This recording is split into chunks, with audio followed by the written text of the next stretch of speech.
Bonjour frères et sœurs et amis qui êtes là avec nous ce matin. Nous voulons vous bénir et vous souhaiter la bienvenue. Que dans ces temps et dans ces moments, nous puissions ensemble louer, célébrer et adorer notre Dieu. Nous voulons d'ores et déjà commencer ainsi dans la joie à le louer. Des sommets, le torrent descend. Sur tout son parcours, il répand la fraîcheur. Alléluia. Béni soit ton nom, Jésus. Alléluia, Jésus.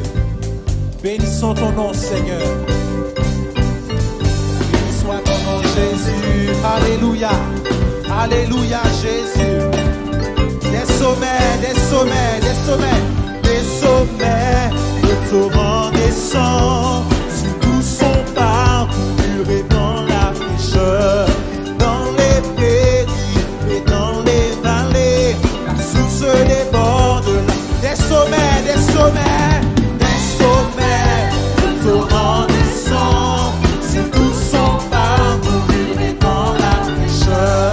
Dans les prairies et dans les vallées, la source déborde. Le fleuve de Dieu, le fleuve de Dieu, nous invite à danser. Le fleuve de Dieu, oh le fleuve de Dieu, fait jaillir au rythme, crions de joie, car le fleuve est ici.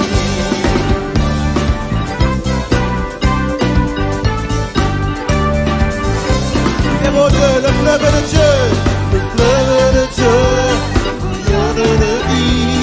Ceux qui s'approchent sont restaurés. Ceux qui s'attardent le long des rives reviennent affamer la soif du Seigneur.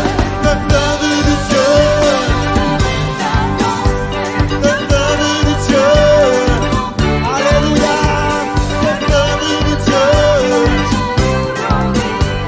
crions de joie, car le fleuve est ici.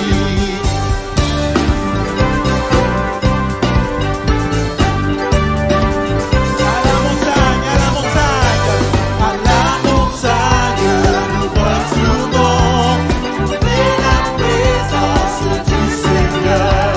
Et sur les bords du torrent, nous louons Jésus dans la danse des vies. Le fleuve de Dieu, le fleuve de Dieu, le fleuve de Dieu. Crions de joie, le fleuve, le fleuve, le fleuve de Dieu, le fleuve de Dieu, le fleuve de Dieu. Crions de joie, le fleuve de Dieu, dernière fois, le fleuve de Dieu nous invite à danser, le fleuve de Dieu. Le fleuve de Dieu fait jaillir au rythme. Crions de joie, car le fleuve est ici. Crions de joie, car le fleuve est ici. Crions de joie, car le fleuve est ici.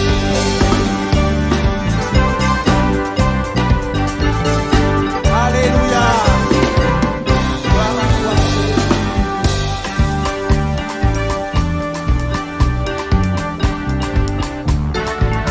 Je veux me réjouir, je veux me réjouir dans le Dieu de mon salut, en Jésus mon roi. Je veux me réjouir dans le Dieu de mon salut, en Jésus. Je veux me réjouir, je veux me réjouir dans le Dieu de mon salut, en Jésus mon roi. Je veux me réjouir dans le Dieu de mon salut.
bénissons ton nom, Seigneur, Sauveur, Rédempteur, Jésus.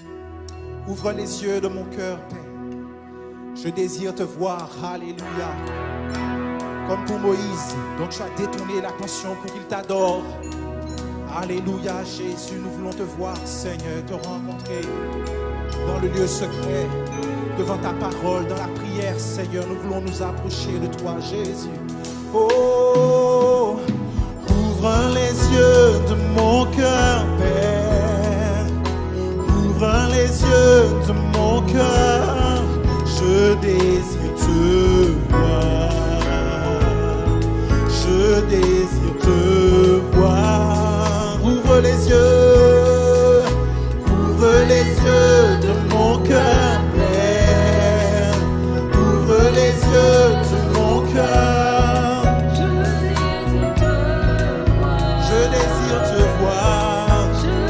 Encore une fois, ouvre les yeux, ouvre les yeux, ouvre les yeux de mon cœur, Père. Ouvre les yeux de mon cœur. Je désire te voir. Ouvre les yeux, ouvre les yeux, ouvre les yeux, ouvre les yeux de mon cœur. Alléluia. Je désire te voir. Élevé, élevé au plus haut, rayonnant de l'éclat de ta gloire. Répand ton amour, ta force, alors que nous chantons. Ouvre les yeux, Seigneur, ouvre les yeux de mon cœur, Père. Ouvre les yeux de mon cœur. Je désire te voir. Je désire te voir. Ouvre les yeux, Seigneur. Ouvre les yeux de mon cœur, Père. Ouvre les yeux. Je désire alléluia, élevé, élevé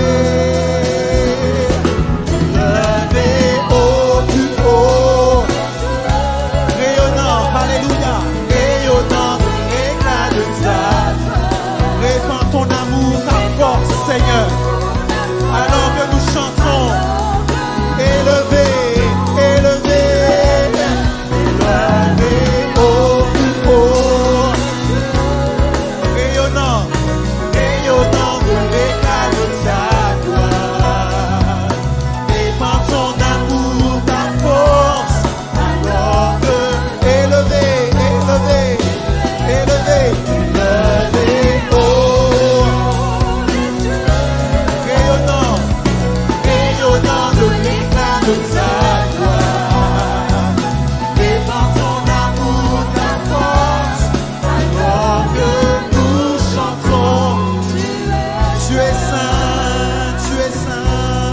Alléluia.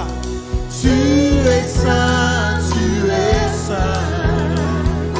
Tu es saint, tu es saint. Tu es saint, tu es saint.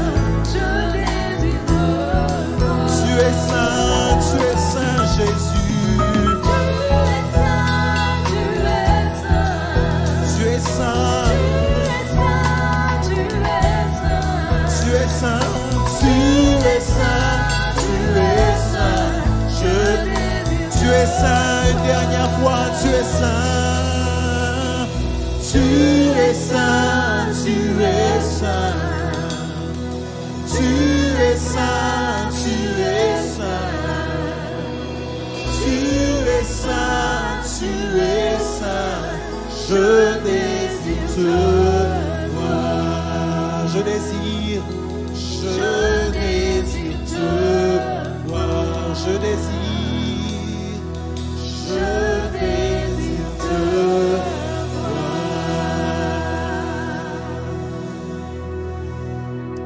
Alléluia, Jésus. Alléluia. adorons, Seigneur. Alléluia, Jésus. Nous adorons Adonai.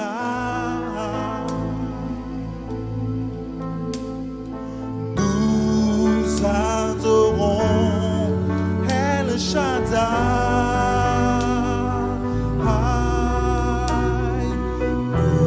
Nous élevons son grand nom. Nous te louons, Seigneur. Nous adorons Adonai.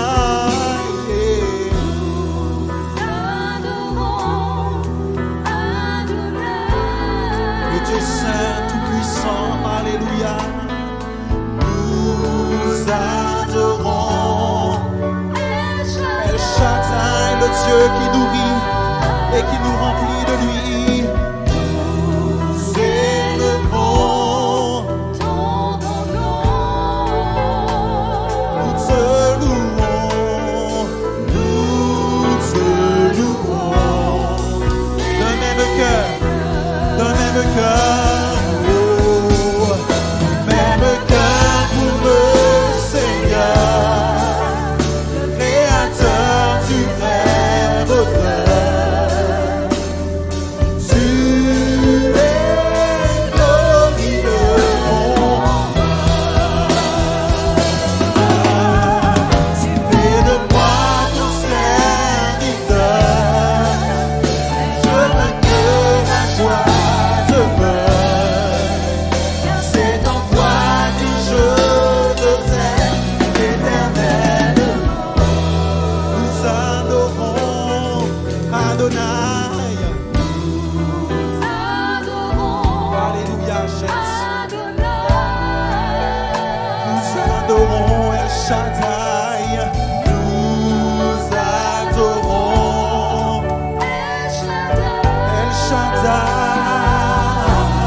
Nous adorons, nous adorons Adonai.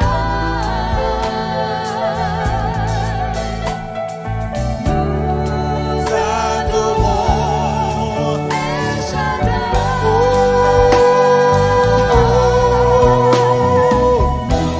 Nous élevons son grand nom. Nous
Laissons maintenant la place au pasteur pour la prédication. Que ton nom soit béni, Jésus. Alléluia.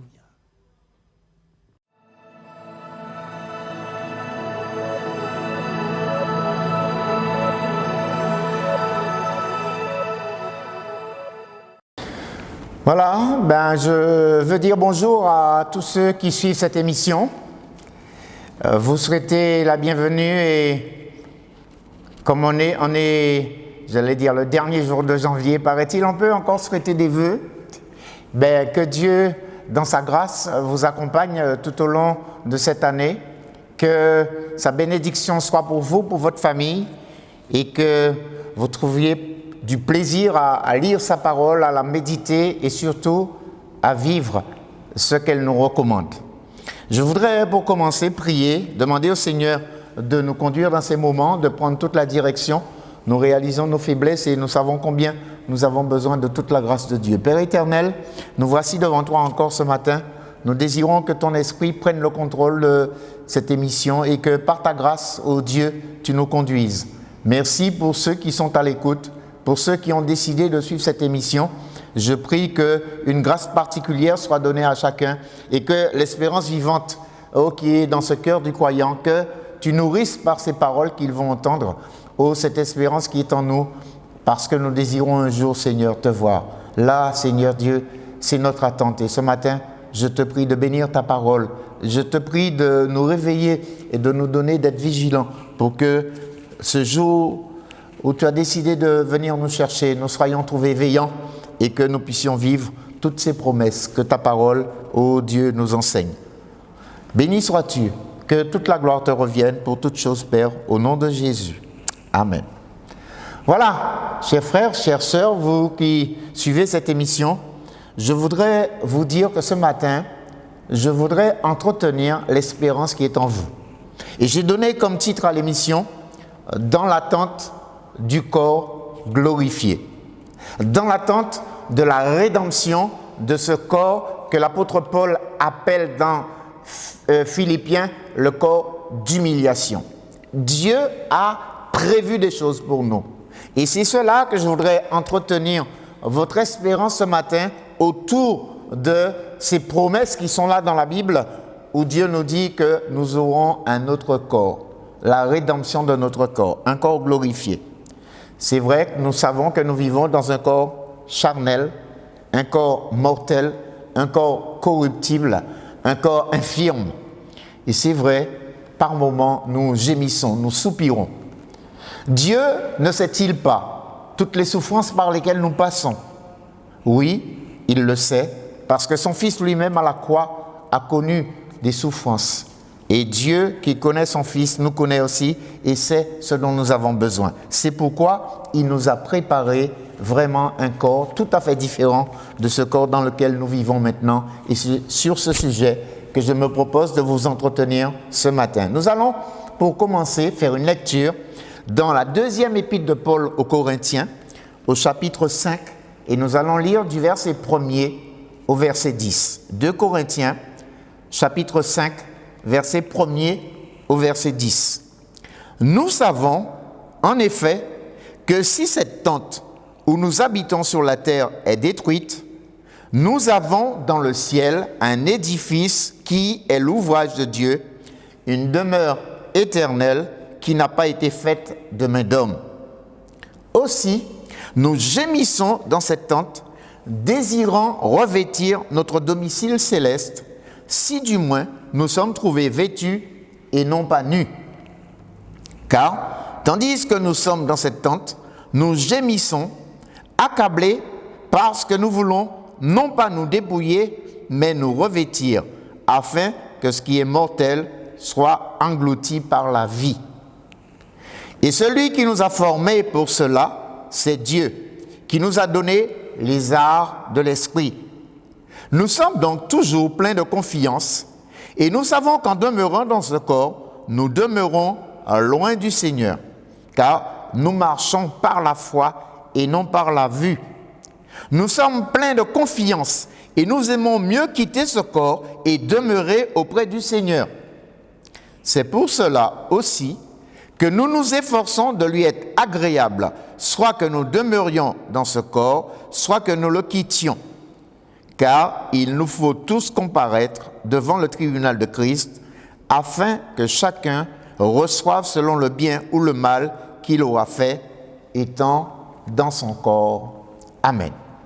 Donc voilà, le cadre est posé. Ce passage de 2 Corinthiens, chapitre 5, nous entraîne dans cette espérance et nous fait vivre des choses que Dieu nous a promises. Et je veux, dans ce cadre-là, ce matin, parler de ce corps glorifié et montrer par une comparaison toute la différence qu'il y a entre ce que nous vivons maintenant et ce que nous aurons à vivre plus tard, selon ce que Dieu nous donnera. Il est écrit « nous savons ».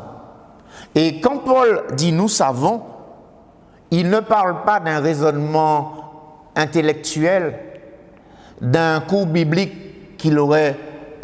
où il aurait appris des choses, mais il parle, et nous le savons, plutôt de la révélation qu'il a eue de la part de Jésus-Christ pour parler de toutes ces choses dont ces épîtres en font foi. Nous savons quoi? Que si nous habitons pendant un temps dans ce corps charnel, mais notre destinée, notre vie éternelle est dans toute autre chose. Et c'est là que Paul va faire déjà un premier point de comparaison entre ce qui est sur la terre et ce qui sera dans le ciel. Il est parlé sur la terre, la tente où nous habitons. C'est ce corps physique.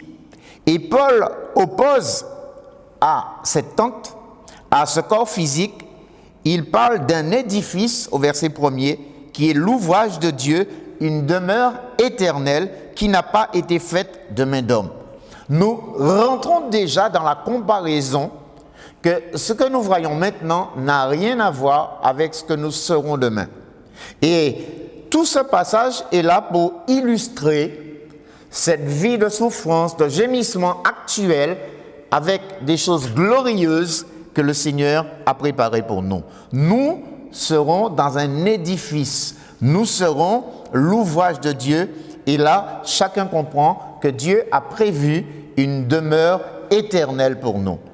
Ce corps sur la terre, c'est un corps corruptible. Nous savons que lorsque nous mourons, qu'on nous emmène au cimetière, eh bien, ce corps se décompose. D'ailleurs, la Bible utilise ce mot, c'est un corps corruptible, un corps qui connaît la corruption, un corps qui va se décomposer. Mais le corps glorifié que nous allons avoir, eh bien, nous commençons déjà à prendre conscience que ce corps-là sera totalement différent puisqu'il est dit une demeure éternelle. Donc, il s'agit bien, avant même que j'arrive dans le développement de ces choses, il s'agit de l'ouvrage de Dieu, il s'agit d'une demeure éternelle. Ça voudrait dire qu'on ne connaîtra pas la maladie, on ne connaîtrait pas les souffrances et que ce corps-là, puisqu'il est éternel, ce corps glorifié, bien, nous ne connaîtrions plus la mort. Voilà, poser ce cadre. Alors, nous pouvons maintenant aller plus loin et au verset 2, l'apôtre dit, et chacun de nous est conscient parce que nous sommes sur cette terre et nous réalisons chaque jour nos limites, nous réalisons au travers des épreuves que nous vivons, les difficultés que nous avons. Et c'est pour cela l'apôtre Paul dit aussi, au verset 2, nous gémissons dans cette tente. Qui pourrait me dire qu'il est heureux? Ah, peut-être je dirais, s'il me le dit, c'est qu'il est encore jeune. Il n'a pas encore les douleurs, il ne connaît pas encore les rhumatismes, il ne connaît pas encore toutes les souffrances liées au vieillissement. Puisque quand on vieillit, forcément, on le ressent au niveau des articulations, on le ressent dans son corps, on le ressent au niveau de ses yeux, on le ressent un peu partout au travers de nos organes. Et je comprends l'expression puisque, comme peut-être beaucoup parmi vous, je commence aussi à ressentir le poids de l'âge. Je commence à ressentir que ce corps-là, il n'est pas aussi en forme que lorsque j'avais 20-30 ans. Et Paul dit, nous gémissons dans cette tente. Et pourquoi nous gémissons? c'est surtout parce que nous savons que quelque chose de plus merveilleux nous attend. Il dit « désirant revêtir notre domicile céleste ». Voilà posé le présent et les choses à venir. Dans les choses présentes, nous réalisons, comme j'ai dit tout à l'heure, nos limites. Nous réalisons combien nous souffrons. Et l'apôtre Paul, c'est encore lui qui utilise dans Romains, au chapitre 8, Romains 8, versets 22 et 23, il dit ceci. « Or, nous savons que, jusqu'à ce jour, la création tout entière soupire et souffre les douleurs de l'enfantement. Et ce n'est pas elle seulement, mais nous aussi, qui avons les prémices de l'esprit, nous aussi, nous soupirons en nous-mêmes en attendant l'adoption, la rédemption de notre corps. » Dieu a fait quelque chose de formidable pour tous les croyants. L'apôtre Paul l'explique dans Éphésiens au chapitre 2. Il nous dit « Nous étions morts dans nos offenses, mais maintenant que nous sommes enfants de Dieu, nous sommes ressuscités avec Christ. » Alors que notre esprit était séparé de Dieu, que notre esprit n'avait plus de communion avec l'Esprit de Dieu, par la repentance, nous sommes devenus enfants de Dieu et Dieu a fait ce miracle. Il a mis sa nature en nous. Nous vivons maintenant comme enfants de Dieu et Dieu nous a fait la grâce de nous donner les prémices de l'Esprit, les arts de l'Esprit. L'Esprit de Dieu habite dans le croyant. Donc, le chrétien est ressuscité. Spirituellement, il a retrouvé la communion avec Dieu. Mais ici, dans ce que nous venons de lire dans Romains, notre corps continue à vivre avec les limites du péché. Notre corps n'a pas encore connu la rédemption.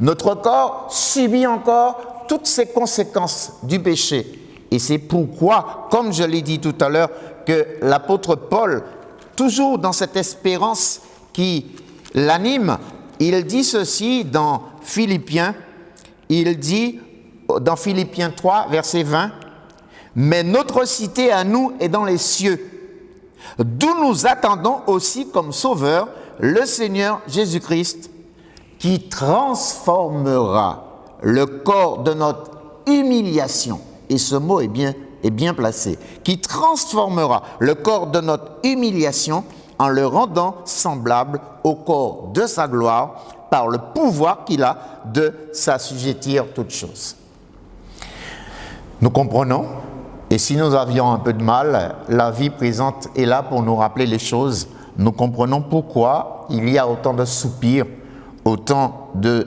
gémissements, mais nous avons tous cette aspiration à être délivrés de ce corps terrestre et revêtir ce corps que Dieu propose de nous donner. C'est ce que nous lisons dans 2 Corinthiens 5 au verset 3.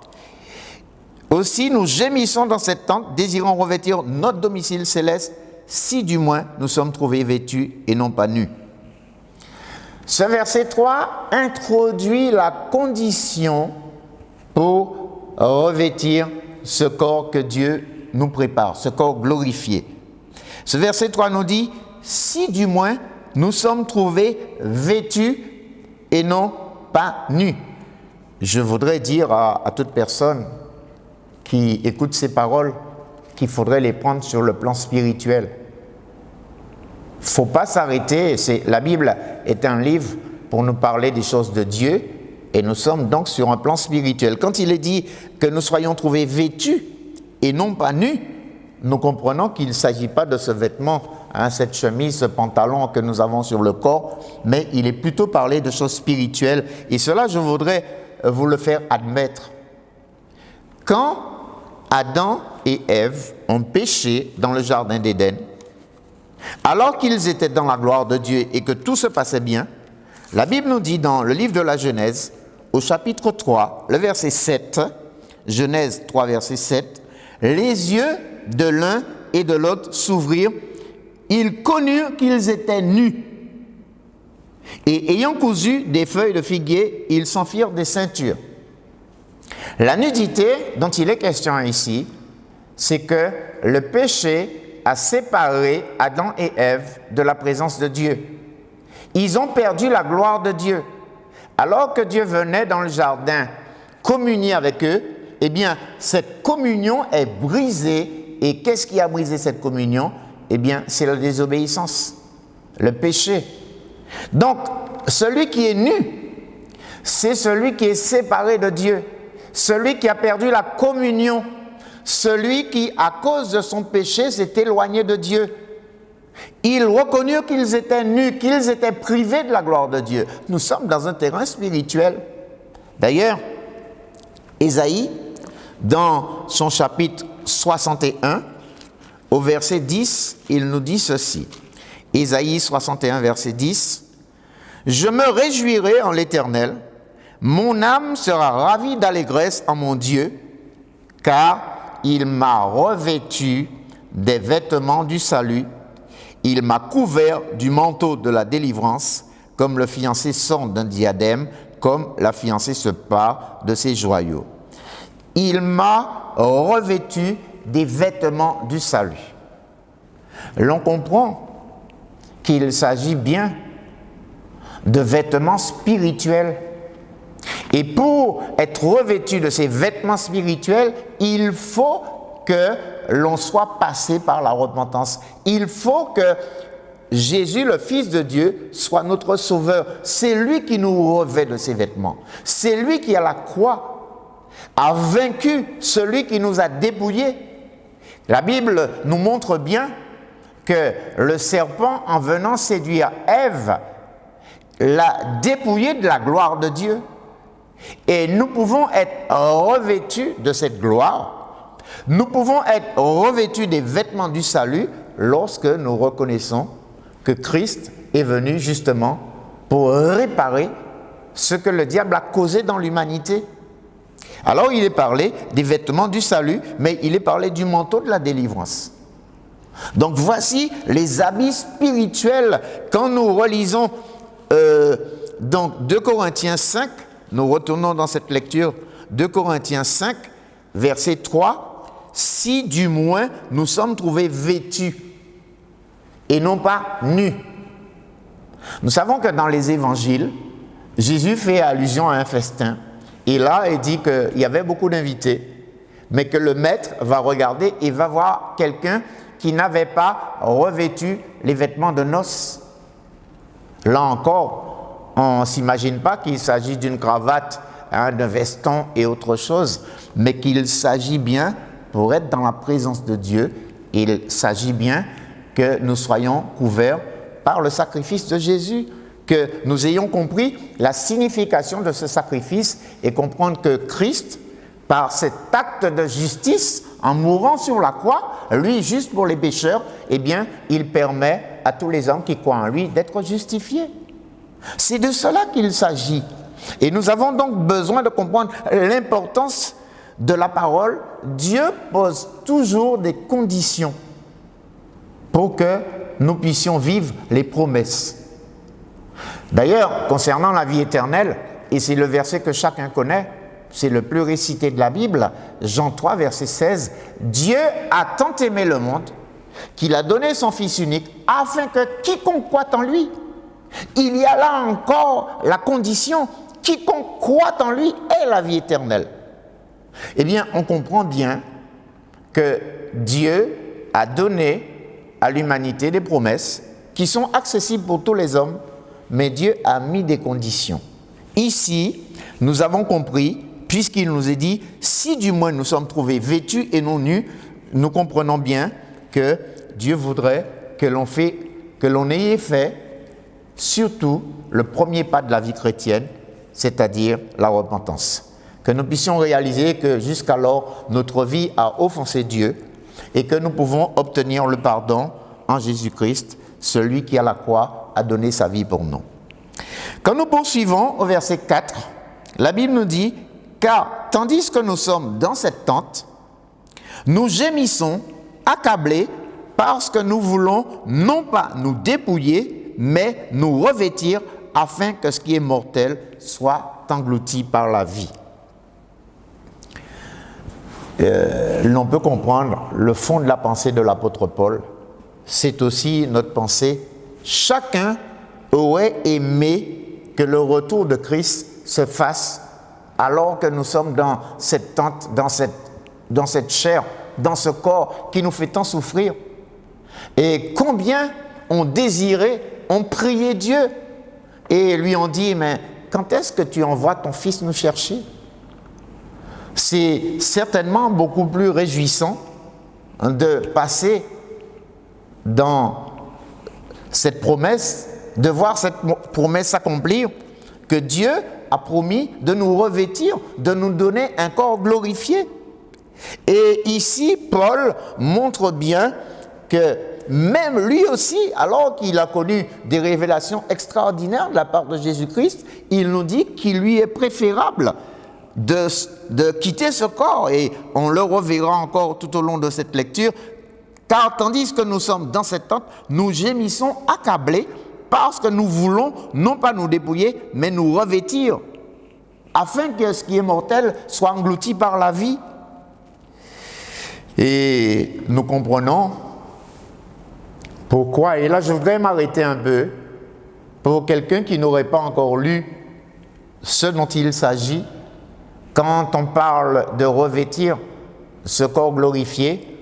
Eh bien, Paul l'a si bien décrit dans le chapitre de la résurrection, 1 Corinthiens, chapitre 15, que je ne lirai pas en entier parce qu'il est assez long, il fait 58 versets, donc je m'arrêterai concernant ce corps, cette attente, cette espérance qui est en nous vis-à-vis de ce corps glorifié que le Seigneur va nous donner. Je vais faire allusion à ce corps dans quelques lectures. 1 Corinthiens 15, verset 42. 1 Corinthiens 15, verset 42 nous dit « Ainsi en est-il de la résurrection des morts. Le corps est semé corruptible, il ressuscite incorruptible. » Un corps incorruptible, un corps qui ne va pas connaître la corruption, un corps qui ne va pas être détruit, qui ne va pas pourrir, qui ne va pas se décomposer, un corps incorruptible.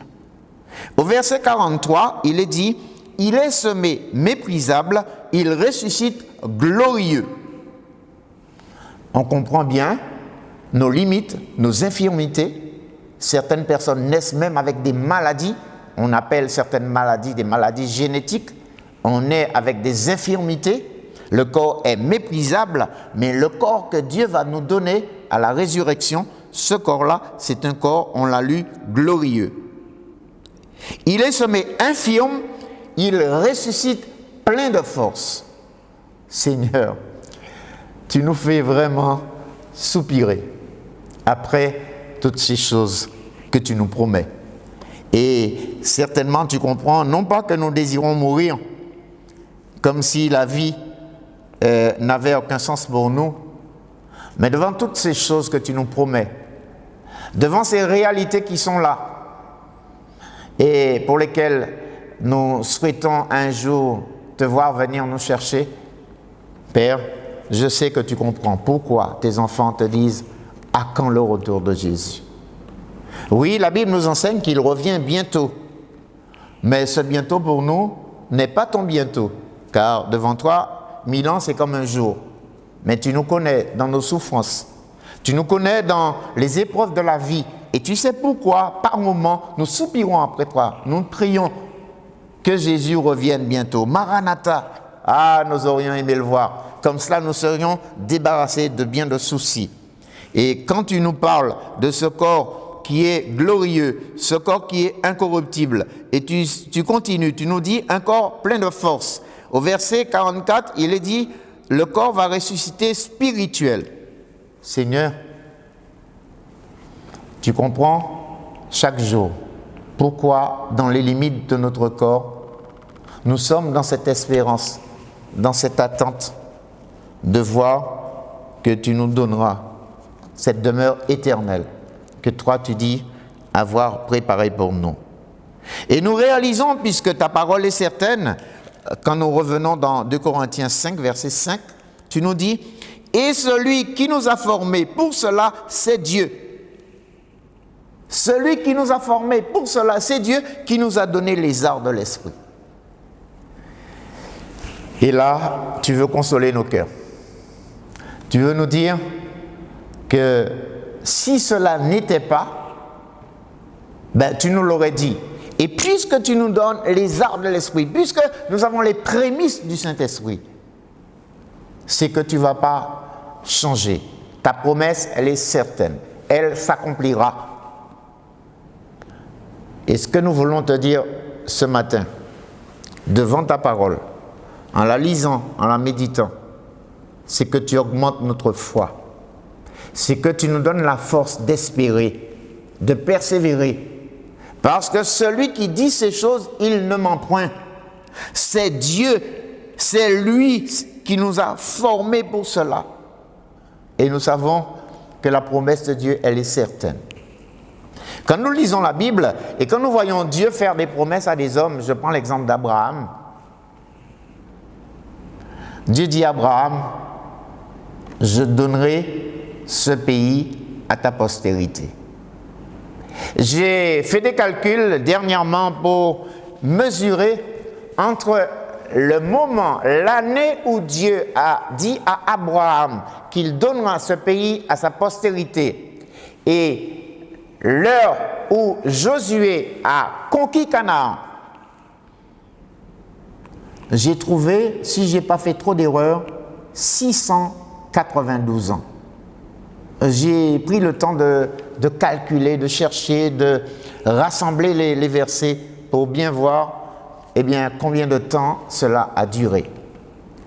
692 ans. Entre le jour où Abraham avait 75 ans et Dieu lui a dit « Va, quitte ton pays, ta patrie, ta famille, va dans le pays que je te montrerai. » 75 ans. 692 ans après, la promesse s'accomplit. Josué installe les enfants, les descendants de Jacob. Josué les installe dans le pays de Canaan, fait le partage du pays.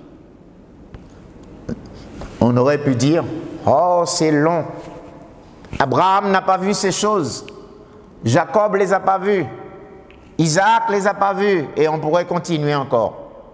Mais 692 ans, et c'est pourquoi quand Dieu dit 1000 ans pour lui c'est comme un jour, vous voyez que nous n'avons pas les mêmes références. Nous sommes tout le temps à regarder à notre montre, nous sommes tout le temps à calculer à quelle heure. Mais Dieu n'a pas besoin de faire ses calculs, il est éternel. Et c'est pourquoi, lisant toutes ces choses, nous comprenons la signification de la vie éternelle. Nous comprenons que Dieu, qui est en train de nous dire qu'il nous prépare une demeure éternelle, Dieu ne peut point mentir.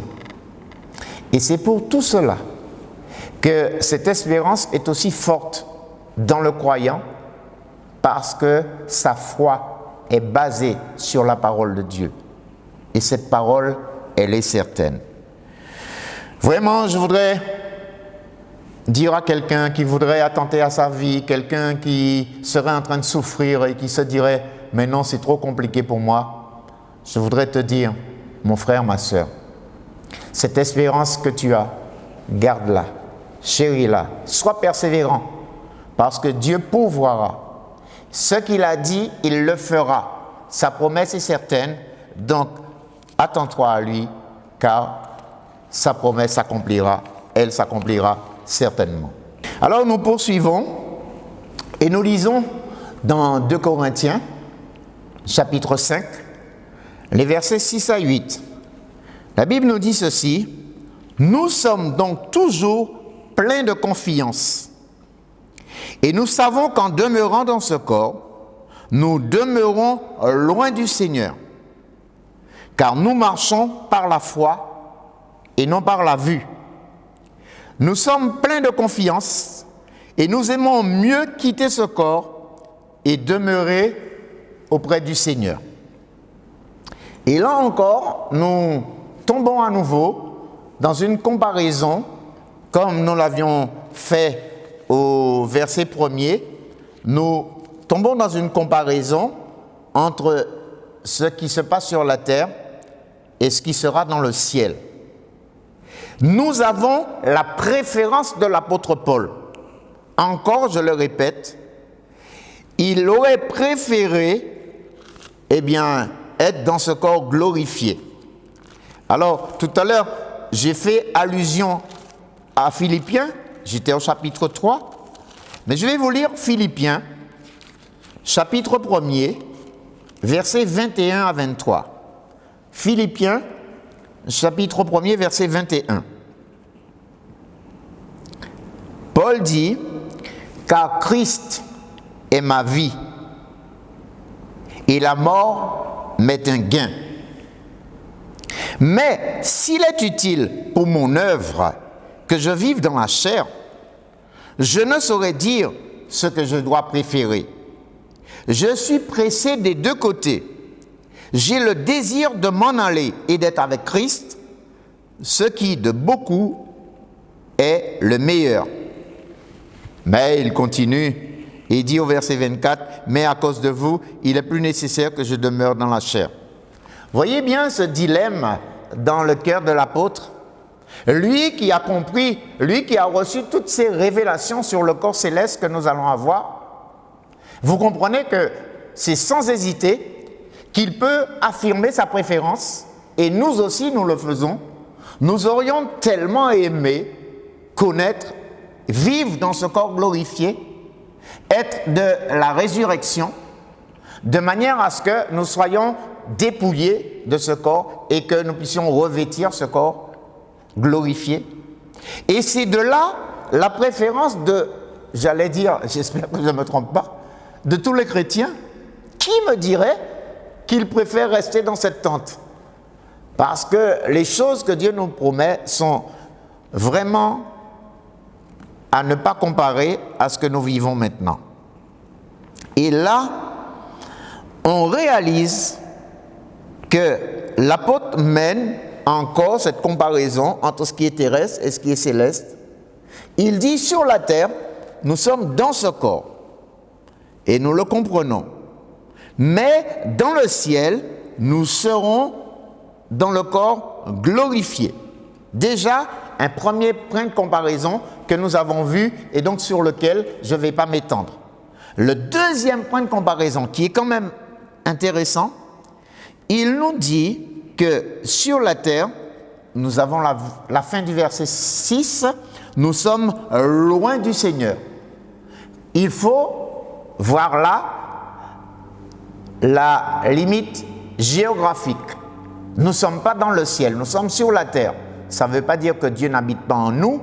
Et là, dans la proximité, je pense que pour mieux comprendre cela, il nous dit que dans ce corps terrestre, nous sommes loin du Seigneur. La fin du verset 6, et j'espère que vous allez comprendre sa pensée. Et il nous dit au verset 8 que nous aimons mieux quitter ce corps et demeurer auprès du Seigneur. Je pense que là, nous comprenons bien que c'est vrai, Dieu habite en nous. Si on nous disait que Dieu est loin, on dirait, mais non, Dieu habite en moi. Et c'est vrai. Mais là, ce que l'apôtre veut montrer, c'est que dans ce corps terrestre, on n'est pas dans la demeure de Dieu.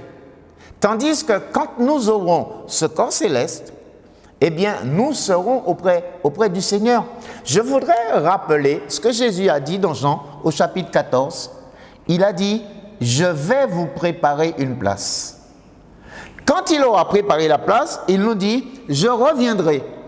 Je vous prendrai afin que là où je sois, vous y soyez aussi. » Nous avons dans cette promesse du retour de Jésus qu'il nous prendra, mais que partout où il sera, nous serons avec lui. Il y a un verset de la Bible que je chéris énormément, énormément, énormément. Je vais vous le lire parce que vous comprendrez pourquoi je le chéris autant.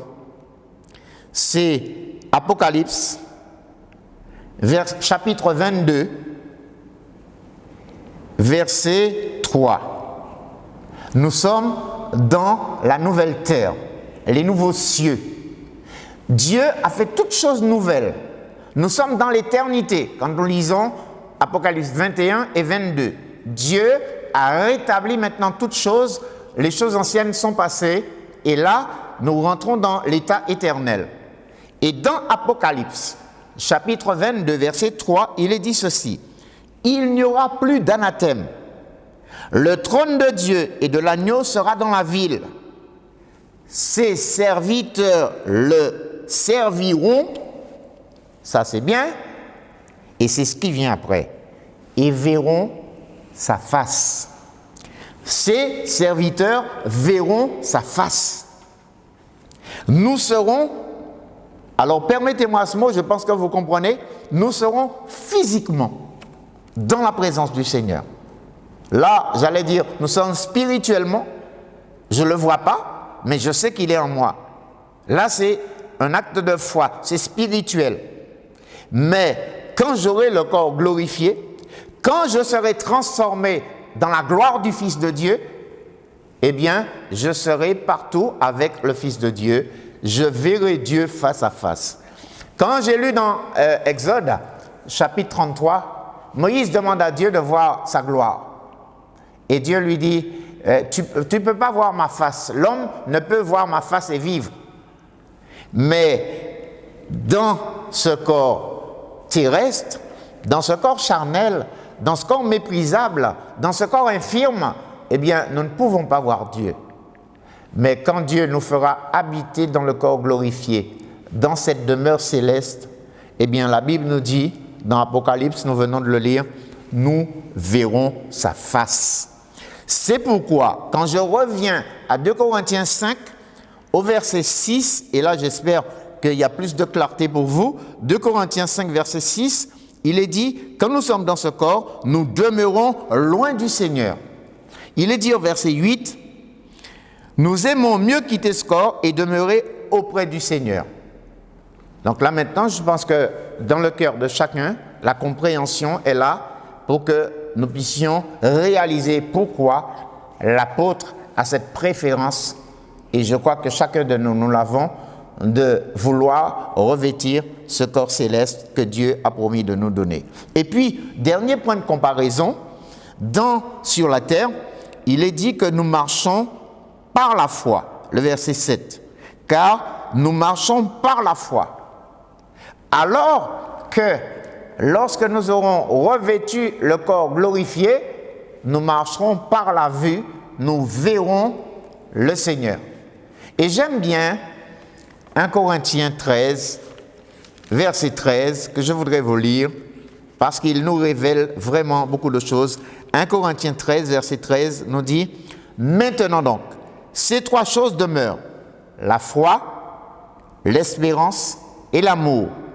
Mais la plus grande de ces choses, c'est l'amour. Parce qu'un jour, nous n'aurons plus besoin d'avoir la foi, puisque nous verrons Dieu, nous serons avec lui. Nous ne serons plus dans l'espérance.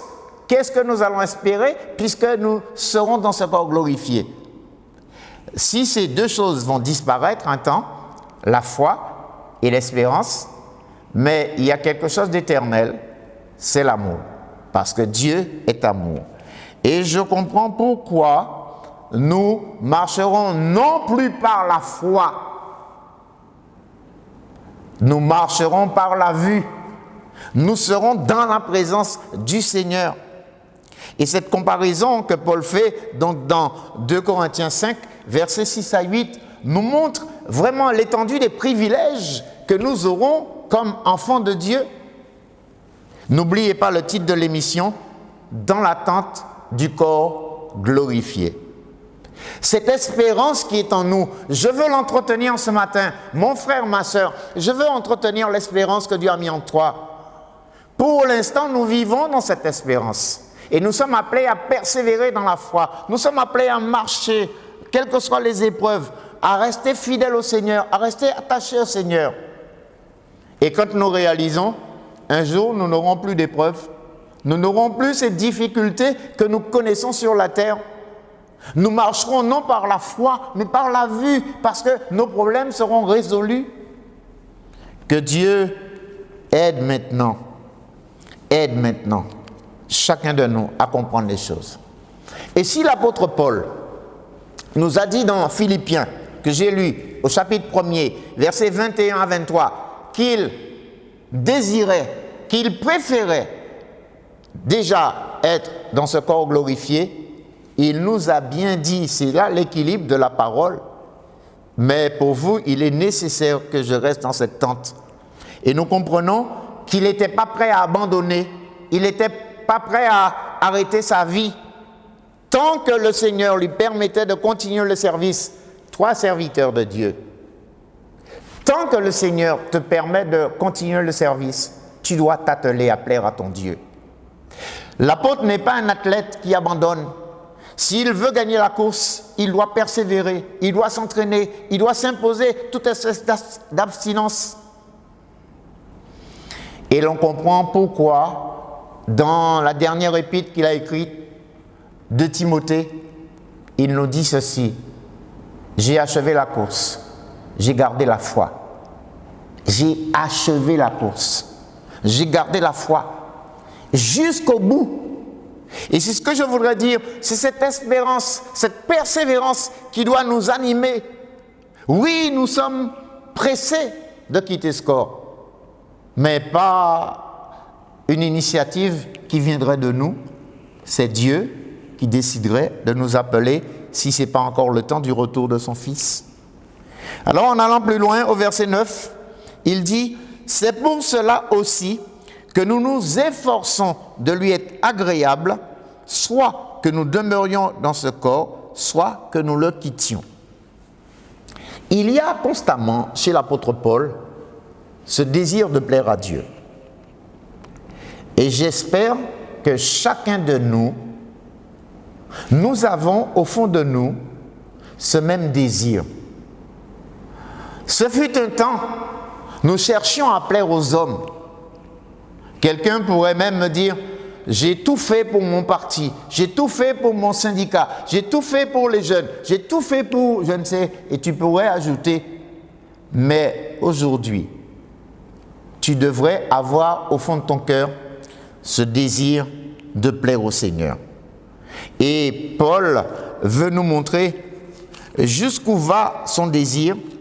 Il nous dit dans 2 Timothée, chapitre 2, le verset 5, « L'athlète n'est pas couronné s'il n'a combattu suivant les règles. » Ça veut donc dire que, alors qu'il préférerait nettement quitter ce corps, mais pour gagner le combat de la foi, il faut combattre selon les règles. Il fait cette comparaison avec l'athlète pour montrer que pour gagner la course, l'athlète est obligé de respecter les règles du sport qu'il pratique. Eh bien, pour arriver et avoir un jour ce corps glorifié, mon frère, ma sœur, tu dois respecter les principes bibliques. Et je voudrais t'ajouter ce que dit Jean, les commandements de Dieu ne sont pas pénibles. Dieu ne nous demande pas des choses trop difficiles pour nous parce qu'il est toujours prêt à nous accompagner là où il faut pour que nous puissions arriver jusqu'au bout. Dieu veut que nous puissions atteindre le but. Et Paul dit, il a atteint le but. Il faut que nous aussi, nous respections les règles pour atteindre le but. Et là, je voudrais encourager. Je voudrais dire à mes frères et sœurs, ne vous relâchez pas. Les temps deviennent difficiles. Cette situation sanitaire est en train de plomber vraiment l'économie, le social, les relations. Mais il y a une relation que rien ne pourrait venir effacer. C'est notre relation avec Dieu. Nous pourrons changer dans la relation avec le travail, dans la relation avec la société. On ne peut plus se parler, on ne peut plus s'embrasser, on ne peut plus faire comme avant. On peut avoir toute espèce de règles sanitaires. Mais il y a des principes bibliques que Dieu a établis et que ces principes ne dépendent pas de la situation sanitaire, de la situation sociale, de la situation humanitaire et tout ce que l'on veut. Ces principes dépendent de notre relation avec Dieu et lui, il les a établis pour que nous puissions vraiment connaître comment nous approcher de lui. C'est pourquoi Paul, utilisant cette comparaison avec l'athlète, et nous l'avons lu, il a dit « L'athlète n'est pas couronné s'il n'a combattu suivant les règles. Le chrétien ne recevra pas la couronne incorruptible. Le chrétien n'aura pas le corps glorifié s'il a marché selon la chair. C'est ce que Paul développe dans Galates. Et c'est terrible ce que Paul dit dans Galates. Il dit ceci qui peut étonner certaines personnes. Il dit que si vous marchez, et là il parle de les œuvres de la chair, il les énumère dans le chapitre 5, et il dit, après qu'il ait énuméré tous ces péchés de la chair, je l'ai déjà dit, je vous le dis d'avance, comme je l'ai déjà dit, ceux qui commettent de telles choses n'hériteront point le royaume de Dieu. Et l'on comprend pourquoi il faut rester dans les règles, il faut marcher par l'esprit. Il ne faut plus que ce soit les convoitises de notre chair, que ce soit nos passions qui nous emmènent à parler, à aimer, à faire les choses à notre manière. Mais nous devons respecter les principes bibliques, ce désir de plaire à Dieu, ce désir d'être agréable à Dieu. C'est ce que Paul nous a dit et l'on comprend la consécration de cet homme. C'est un homme consacré. C'est un homme qui sait l'importance que de servir Dieu selon les règles. C'est pourquoi il a dit qu'il est prêt à souffrir, il est prêt à être persécuté. Lui qui était le persécuteur, maintenant qu'il est un enfant de Dieu, il est prêt à subir toutes ces choses parce qu'il veut plaire à Dieu. Oui, l'athlète doit combattre, il doit se préparer selon les règles. Il ne peut pas faire n'importe quoi. J'ai combattu le bon combat, j'ai achevé la course, j'ai gardé la foi. Mon frère, ma soeur, combat selon les règles. Reste fidèle à la parole, reste fidèle à l'enseignement que tu as reçu. Dieu t'a déjà parlé, son esprit qui est en toi te montre chaque jour ce qu'il faut faire pour plaire à Dieu. Reste dans les voies de Dieu, c'est important, ce désir de plaire à Dieu, ce désir de lui être agréable. Puisses-tu comprendre toute cette signification et t'éloigner des choses qui peuvent te distraire. Au verset 10, c'est le dernier verset de cette étude, il est dit « Car il nous faut tous comparaître devant le tribunal de Christ, afin que chacun reçoive selon le bien ou le mal qu'il aura fait étant dans son corps. » Il nous faut tous comparaître. Oh, certains vont dire, de quoi il s'agit là? Est-ce que j'irai au tribunal? Je ne vais pas aller au ciel? Qu'est-ce qui va se passer? Non. Tous ceux qui auront marché dans les voies du Seigneur seront sauvés. Mais après ce salut, Dieu veut nous accorder des récompenses pour ce que nous aurions fait dans le corps de Christ, qui a permis à l'œuvre de Dieu d'avancer. Et c'est pourquoi que nos œuvres, nous recevrons des récompenses pour nos œuvres. Je voudrais que chaque chrétien mûr fasse bien la différence entre le livre de vie et le livre des œuvres. Et là encore, des fois, il y a des confusions. Déjà, au niveau doctrinal, nous ne sommes pas sauvés par les œuvres. C'est quand nous lisons Éphésiens, chapitre 2, versets 8 et 9, nous comprenons bien ce qui est écrit. Car c'est par la grâce que nous sommes sauvés, par le moyen de la foi, et cela ne vient pas de nous, c'est un don de Dieu. Ce n'est point par les œuvres, afin que personne ne se glorifie. La doctrine est bien posée dans Éphésiens, chapitre 2, versets 8 et 9. Nous sommes sauvés par grâce. Seulement, quand certains lisent un peu légèrement l'épître de Jacques, Jacques dit, est-ce que tu as la foi? Mais si tu as la foi, montre-moi tes œuvres. Et certains pensent que là, si on est un enfant de Dieu, c'est qu'on fait des œuvres et les œuvres nous permettront d'être sauvés. Ce n'est pas la pensée de l'apôtre Jacques. Jacques est en train de nous dire, comment peut-on savoir qu'on est sauvé, qu'on est libéré du pouvoir du péché, que le Fils de Dieu est mort à notre place, qu'il a subi toutes ces souffrances pour nous et que maintenant que nous sommes un chrétien, nous sommes là, simplement, nous avons un ticket en poche, je suis sauvé par grâce. Non. Ma foi, le fait de croire dans le sacrifice de Jésus, le fait de peser tout ce que lui il a subi pour moi, me pousse à servir mon Dieu. Et c'est de ça qu'il s'agit. La foi sans les œuvres est morte. Ça veut dire que si je comprends tout ce que le Christ a souffert pour moi, Maintenant que je suis au bénéfice de son sacrifice, je ne vais pas m'asseoir dans l'église. Je serai debout pour servir le Seigneur. C'est de ça qu'il s'agit. On est sauvé par grâce. On n'est pas sauvé par les œuvres. Quand on lit le livre des Galates, on comprend bien la signification que la loi n'a amené personne à la perfection. Nous sommes sauvés par grâce. Et Paul utilise même la comparaison entre l'enfant de la servitude et l'enfant de la femme libre. Et l'on comprend bien, il n'y a pas d'équivoque de la part de Dieu, nous sommes sauvés par grâce.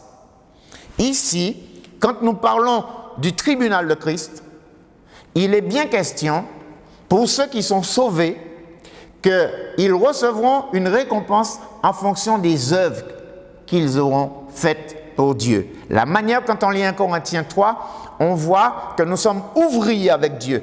Nous bâtissons pour Dieu, mais avec quel matériau nous bâtissons? Et c'est pourquoi la Bible nous dit que le matériau avec lequel nous bâtissons sera éprouvé. Et là, encore, permettez-moi de dire que si l'on a pris le chaume, le foin, la paille, on a pris des matériaux pour faire comprendre la pensée physiquement, il faut ramener cela sur le plan spirituel. Comment bâtis-tu dans le royaume de Dieu? Tu rencontres une âme qui ne connaît pas le Seigneur. On va prendre un exemple terre à terre. On rencontre une âme qui ne connaît pas le Seigneur. Comment tu vas bâtir pour Dieu? N'est-ce pas en disant à cette personne que Christ est mort à sa place, en lui faisant comprendre que Dieu a envoyé son Fils dans le monde et en cherchant à arracher cet homme des griffes de l'enfer? C'est comme ça que tu bâtis pour le royaume. Mais si tu le vois et que tu l'encourages à rester dans son péché, tu dénonces pas son péché, tu l'approuves et que tu l'encourages encore, comment vas-tu dire demain au Seigneur, j'ai travaillé pour l'avancement de ton règne? C'est de ça qu'il s'agit. Et dans ce verset 10, il est bien écrit, nous comparaîtrons tous. Ça veut dire que nous aurons tous à être éprouvés pour ce que nous aurions fait étant sauvés. Le livre des œuvres est ouvert et là, Dieu vient mettre sa couronne sur la tête des croyants en fonction de ce qu'ils auront fait pour l'avancement de son royaume. C'est de ça qu'il s'agit. Nous aurons tous à comparaître devant le tribunal de Christ afin que chacun reçoive selon le bien ou le mal qu'il aura fait étant dans son corps. Là, Dieu mettra tout à jour. Tout sera à nu et à découvert devant Dieu. Celui qui aura payé un prix pour l'avancement du royaume de Dieu, il sera récompensé. Celui qui aura détruit le royaume de Dieu, aura cherché à le détruire, aura fait des œuvres contraires à l'avancement du royaume, il aura à rendre compte. Tous comparaîtront. Mon frère, ma sœur, l'homme n'arrivera pas à détruire l'Église. Jésus a bien dit que les portes du séjour des morts ne prévaudront point contre l'Église. Ça signifie que même si le diable déchaînait les puissances de l'enfer, de tout ce qu'il pourrait avoir comme royauté et comme domination, comme autorité, même s'il déclenchait la coordination de toutes ces dominations, de toutes ces autorités, il n'arrivera pas à détruire l'Église. Mais nous, chrétiens, malheureusement, nous pouvons déchoir de la grâce. Nous pouvons être entraînés par des désirs. Nous pouvons, comme l'apôtre Paul l'a dit, celui-là, il a un zèle amer. Et avec ce zèle amer, nous ne travaillons pas à l'avancement du royaume. C'est ici, cette parole que nous devons comprendre, que nous comparaîtrons tous. Alors, revenons à notre sujet de départ et allons vers notre conclusion. Eh bien, cette conclusion, je la trouve encore, et je répète ce verset, 2 Corinthiens 5, verset 9. C'est pour cela aussi que nous nous efforçons de lui être agréable. Mon frère, ma sœur, après tout ce que nous avons entendu, après tout ce que nous croyons que Dieu nous donnera un corps glorifié, l'apôtre Paul nous a dit que Dieu nous transformera de gloire en gloire à l'image de son Fils. Nous aurons la même gloire, nous partagerons la gloire de son Fils. Waouh! Nous partagerons la gloire de Jésus-Christ. C'est répété plusieurs fois par l'apôtre Paul. L'auteur aux Hébreux en parle aussi. Nous partagerons la gloire du Seigneur Jésus-Christ. Nous serons transformés, nous serons changés en un instant, nous revêtirons un corps de gloire. Mais en attendant, nous devons chercher à plaire au Seigneur. Et c'est par là que je vais introduire cette prière, que je vais faire pour tous ceux qui craignent le Seigneur, pour tous ceux qui croient en sa parole, pour tous ceux qui l'aiment, pour tous ceux qui cherchent à lui plaire. Seigneur, notre Père, notre Dieu, je veux te dire ce matin, Seigneur, que toi, tu as préparé un plan formidable pour ton Église. Tu sais le moment où tu enverras Christ nous chercher. Mais en attendant, Seigneur, nous souffrons, nous gémissons dans cette tente. Mais nous persévérons. Nous voulons te rester agréable. Nous voulons marcher par la foi. Nous voulons croire en tes promesses. Nous voulons te servir. Nous voulons nous consacrer à toi parce que nous savons que cette parole est certaine. Un jour, tu enverras ton Fils nous chercher. Et ta parole nous dit qu'en un instant, nous serons changés. Nous revêtirons un corps incorruptible, un corps glorieux, un corps céleste. Père éternel, toutes ces choses animent notre foi. Notre confiance en toi alimente notre espérance et nous pousse dans la persévérance de voir un jour que ce temps que tu as préparé pour nous arrivera.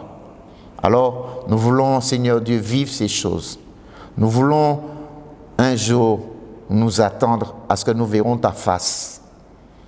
Alors, ô Dieu, garde-nous attachés à toi. Que les gémissements, les soupirs, les difficultés que nous rencontrons dans nos épreuves ne nous éloigne pas de toi, mais qu'en toute situation, nous cherchions à te plaire. Alors, Seigneur Dieu, augmente notre foi. Ô Dieu, que nous puissions, par ton esprit, nous consacrer encore davantage à toi, pour que rien ne puisse venir nous troubler dans ces temps difficiles, dans ces temps de situations sanitaires compliquées, dans ces temps de crise sociale, de crise économique, de crise relationnelle. Père, garde nos cœurs et nos pensées en Jésus-Christ. Merci pour ta parole. Merci pour ton esprit, les arts de l'esprit que tu nous as déjà donnés en attendant, ô Dieu, de nous faire habiter. Ô Seigneur Dieu, par ton esprit. Seigneur, merci. Merci pour tout ce que tu fais. À ton nom, nous donnons toute gloire, tout honneur et toute puissance, Père, au nom puissant de Jésus. Amen. Amen. Nous adorons Adonai.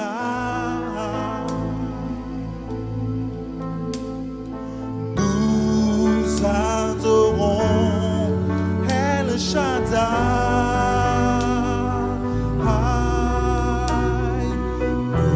Nous élevons son grand nom.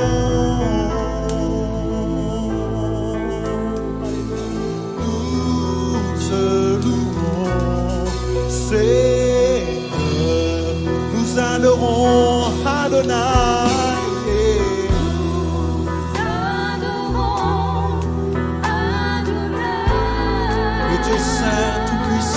Alléluia, nous adorons El Shaddai, le Dieu qui nourrit et qui nous remplit de lui. Nous élevons ton nom, nous te louons, d'un même cœur, d'un même cœur.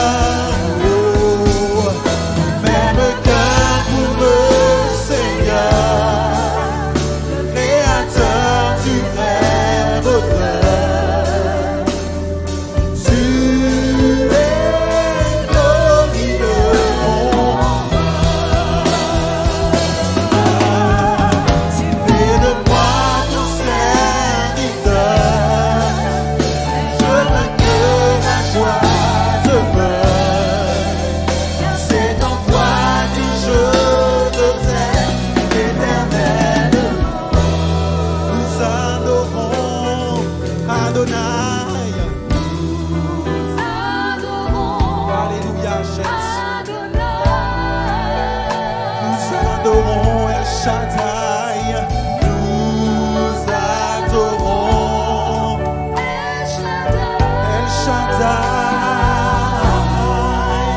élevons. Nous élevons son grand nom. Nous te louons, Seigneur. Oh, même cœur pour le Seigneur, le Créateur du même auteur. Tu es glorieux, mon roi. Alléluia. Tu fais de moi ton serviteur. Je veux que ma joie demeure. C'est en toi que je veux être éternel. Nous adorons Adonai, une dernière fois nous adorons. Nous adorons.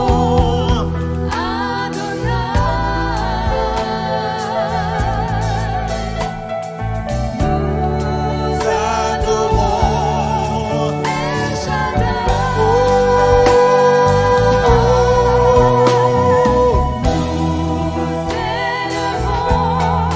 Son grand nom.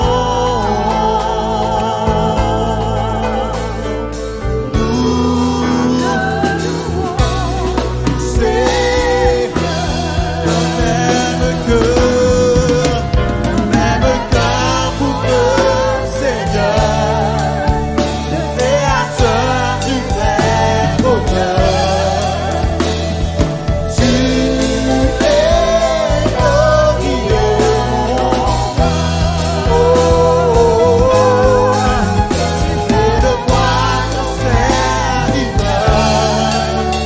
Je veux que ma joie demeure. C'est en toi que je veux être éternel. Car c'est en toi que je veux être éternel. Car c'est en toi que je veux être éternel. Car c'est en toi